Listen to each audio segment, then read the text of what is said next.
Ada ketua majelis jemaat, ada pendeta jemaat, ada pendeta pelayanan umum. Saya ketua majelis jemaatnya yang bertanggung jawab organisasi secara keseluruhan. Kalau pendeta jemaat itu dia bagian kunjung-kunjung jemaat.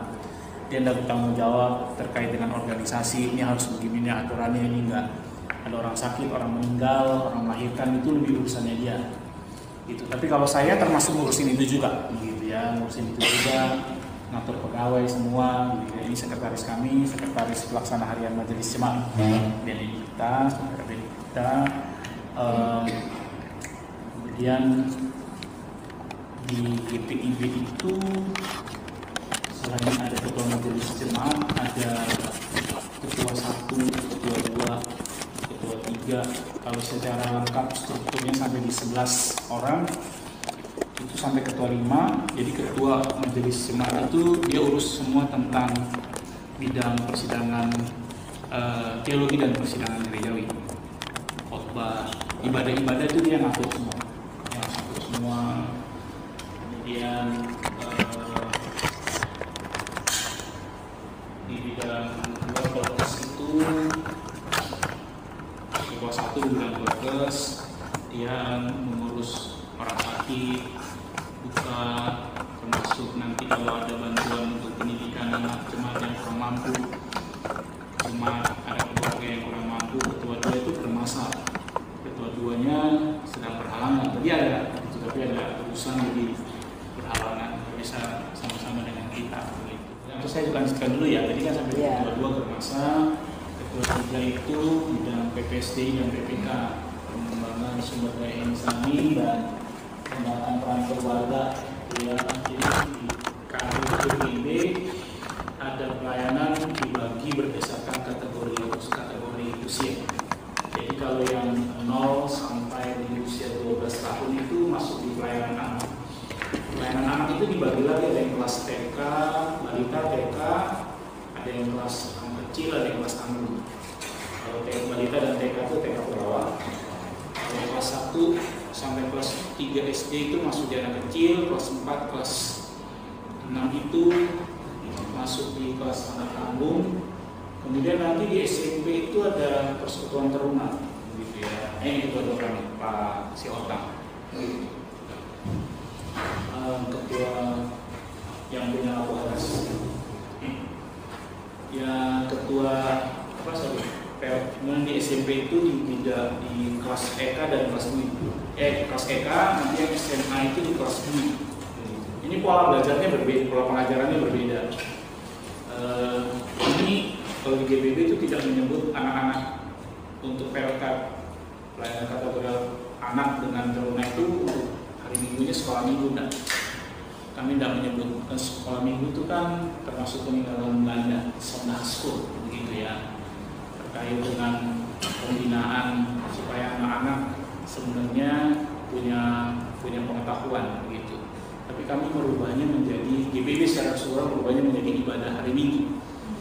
Ibadah hari Minggu itu tidak boleh libur, jadi tetap ibadah. Yang harusnya di hari Natal pun kalau dia jatuhnya Natal 25 Desember di hari Minggu, anak-anak tetap ibadah sendiri, gitu ya. Karena polanya beda. Gitu. Karena kalau saya harus khotbah di depan anak-anak dengan menyamaratakan semua anak-anak nggak akan ngerti, gitu. Nah kemudian dari itu ada yang namanya gerakan pemuda. Nanti dari umur 17 sampai 16 ya. 16 itu kami harus mengikuti kelas katekisasi. Gitu. Kalau di istilahnya kami anak katekumen, belajar sekitar 40 materi itu untuk tentang kekristenan. Gitu ya. Tentang kekristenan selama 40 hari dan beberapa materi ajar itu nanti ada evaluasinya. Selama 1 tahun, biasanya itu 1 tahun. Kemudian nanti baru mereka bisa masuk ke pemuda, gerakan pemuda usia 18 sampai dengan 35. Catatannya kalau dia tidak menikah, batasnya sampai di 35. Tapi kalau dia umur 21 dia menikah, maka kalau dia laki-laki dia masuk ke persekutuan kaum bapak. Kemudian kalau dia perempuan berarti dia masuk ke persekutuan kaum perempuan.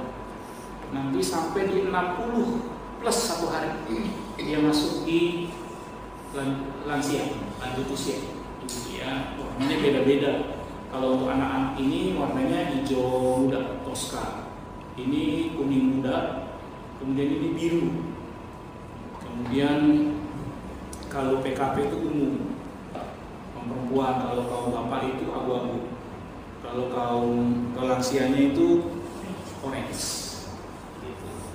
Itu bidangnya PPSD dan PPK, termasuk pembinaan. Kemudian bidang yang kelima pembangunan ekonomi gereja. Pembangunan ekonomi gereja itu bicaranya adalah soal gimana gereja caranya dapat uang selain dari persembahan atau zakat yang dikomputasikan ibadah. Kami sewa lapak di belakang. Ada sekarang tinggal 2, jadi sebenarnya bisa 6 sampai 7 di belakang, gitu ya. Dengan biaya sewanya menyesuaikan. Gitu. Kemudian PEG itu juga mengatur pembiayaan semuanya. Jadi kegiatannya berapa dia harus pikirkan. Kemudian yang terakhir itu Infocommitbank. Gitu ya, Infocommitbank itu terkait dengan pendataan, gitu ya, pendataan. Kemudian ada di situ Pendeta David ini gajinya berapa? Kalau saya sistemnya memang digaji berdasarkan golongan. Kalau kami di GBB masuk dengan S1, gelar S1 dan S2 itu 3A. Kecuali kalau masuk dengan gelar S3 itu langsung 3B. Begitu. Setiap 5 tahun sekali sesuai dengan aturan kami yang baru di ketok tahun 2021 per 5 tahun naik golongan. Dan itu harus mengajukan naik golongan. Ada penilaian yang harus diberikan. Nah, di GBB kemudian setelah Infocommitbank itu berapa? Kami punya kendaraan sepeda motor. Sepeda motor itu berapa biaya perbaikannya? Nah, data jemaat itu yang juga harus dilihat. Kita GBB Gamaliel Madiun berapa sih jumlah katanya? 185 ya, lebih kurang. 185 begitu. Kami punya 4 sektor pelayanan dan 1 pos pelayanan. Di Ngawi, kalau sektor 1 kami itu kalau ditarik dari timur itu dari Pasar Kojo ya. Pasar Kojo, Ari sampai di lampu merah Klegen, lalu ke selatan, lalu masuk di Jalan Salak. Jalan Salak terus tarik sampai di Pasar Seleko, lalu Agus Salim ke utara sampai di pertigaan alun-alun. Ya, lalu tarik terus sampai di Jembatan Merah itu ke selatan sektor 1. Lalu yang di sektor 2-nya itu di utaranya, tapi batasnya dari ujung ini Pasar bukan Selamat Riyadi. Pasar Besi. Pasar Besi ujung sana. Selamat Riyadi. Tarik sampai lampu merah sini, belok ke Jalan Jawa. Terus Ayani tarik selalu sampai sana itu sektor 2. Yang di utara dari jalan itu tuh sektor 3 sampai di Saruban. Lalu Jiwan itu Mas Mospati itu sektor sendiri, sektor 4 sampai di Magetan. Di Ngawi itu ada sekitar 7 kakak sekarang, 7 kakak yang aktif. Mereka ibadahnya di Batalion Armen di sana. Gitu. Kami kalau hari ini kan orang banyak yang bilang begini, pendeta itu kan kerjanya cuma hari Minggu doang, sisanya libur.